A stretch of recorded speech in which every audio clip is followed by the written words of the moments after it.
ఈరోజు ఎన్నో సమస్యలు పడుతూ ఎన్నో ఇబ్బందులు పడుతూ గత 4.5 సంవత్సరాన్ని మనము చాలా వీరోచితంగా మీరు కూడా పోరాటాలు చేస్తూ గ్రామాల్లో ఇంతవరకు తీసుకొని రావడం జరిగింది. ఇంకొక 40 రోజులు దాటిందంటే 3 ఏళ్ళు మనకు సినిమా చూపించామనుకుంటున్నారు. తర్వాత మనం చూపించే సినిమా ఏ రకంగా ఉంటుందో కూడా రేపొద్దున కనపడబోతోంది అనే విషయాన్ని నేను మరొకసారి తెలియజేస్తున్నా. ఈ వేదిక మీదుగా ఒక చిన్న సంఘటన, ఒక చిన్న దీని గురించి కూడా నేను చెప్పదలుచుకున్నాను. చాలా మంది ఒక ప్రత్యేకమైన పరిస్థితుల్లో నేను కూడా తర్వాత ఎక్కువగా మాకు కనపడింది ఏంటంటే, ఒకప్పుడు జరిగిన సంఘటన గురించి ఎక్కువ చెప్పుకుంటూ వస్తా అంటారు.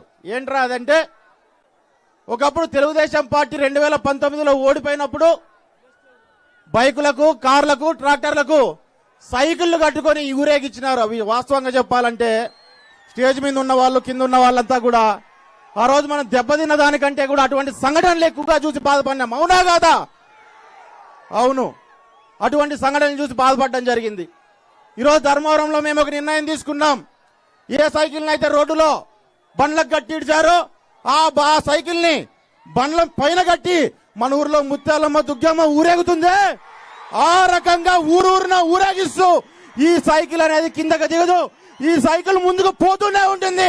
ఎన్ని సమస్యలు వచ్చినా అడ్డం వస్తే తొక్కుకుంటూ కానీ ముందుకెళ్తుందే కానీ ఎక్కడ ఈ సైకిల్ ఆగదు అనే విధిలో మేము ఆ కార్యక్రమాన్ని మొదలు పెట్టడం జరిగింది.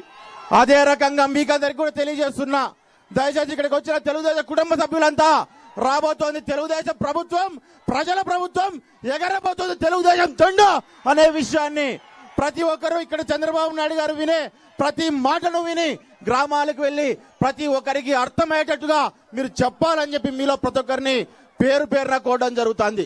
మరి దాంతో పాటు గత 5 ఏళ్ల నుంచి మనం చూస్తున్నాం, ఎక్కడ సమస్య వచ్చినా చంద్రబాబు నాయుడు గారు మన వెంట నిలబడుతున్నారు, నాయకులు భుజం తట్టి ముందుకు నడిపిస్తున్నారు.